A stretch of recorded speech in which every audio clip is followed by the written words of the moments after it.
ఏపీలో రుషికొండ అంశం రాజకీయ సంచలనంగా మారింది. ఇప్పటికే ఈ వ్యవహారంపై మాజీ మంత్రి గుడివాడ అమర్నాథ్ సుదీర్ఘ వివరణ ఇచ్చారు. ఇప్పుడు మరో మాజీ మంత్రి రోజా కూడా రుషికొండ భవనాల గురించి కొత్త ప్రభుత్వానికి పలు ప్రశ్నలు సంధించారు. వైసీపీ నేతల్ని, జగన్ ని ఎంతగా టార్గెట్ చేసినా రాబోయే రోజుల్లో ప్రజా సమస్యలపై చూపేది, వెనకడుగు వేసేది లేదని తేల్చి చెప్పారు రోజా. రుషికొండలో పర్యాటక శాఖ స్థలంలో పర్యాటక శాఖ భవనాలను నిర్మించడం తప్ప విశాఖ నగరాన్ని విశ్వనగరంగా అభివృద్ధి చేయాలని కంకణం కట్టుకున్న మా ప్రభుత్వంలో అంతర్జాతీయ ప్రమాణాలతో భవనం నిర్మించడం తప్ప 2021లోనే కేంద్ర అటవీ పర్యావరణ శాఖకు సమగ్ర వివరాలిచ్చి రుషికొండ నిర్మాణాలు చేపట్టిన మాట వాస్తవం కాదా?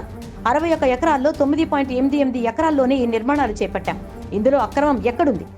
విశాఖ ఖ్యాతిని ఇనుమడించేలా రాష్ట్రానికే తలమానికంగా భవనాలు నిర్మించడం కూడా నేరమేనా? ప్రపంచ పర్యాటకులను ఆకర్షించేలా 5 స్టార్ వస్తువులతో నిర్మాణాలు చేపట్టడం తప్పేనా? 7 బ్లాకుల్లో ఏమేమి నిర్మాణాలు వస్తువులు ఉంటాయో గతంలోనే టెండర్ డాక్యుమెంట్లలో పొందుపరిచిన మాట వాస్తవం కాదా? ఇన్నాళ్లు ఇవి జగనన్న సొంత భవనాలని ప్రచారం చేసిన వాళ్ళు ఇప్పటికైనా అవి ప్రభుత్వ భవనాలని అంగీకరిస్తారా లేదా?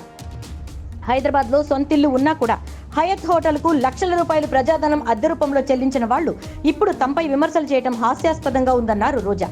Hyderabad lake view guest house, పాత సచివాలయం ఎల్ బ్లాక్, హెచ్ బ్లాక్లకు 40 కోట్లతో హంగులు అద్ది రాత్రికి రాత్రి వాటిని వదిలేసి విజయవాడ వచ్చేసిన వాళ్ళు ఈ రోజు తమపై నిందలు వేయడమేంటని ఎద్దేవా చేశారు.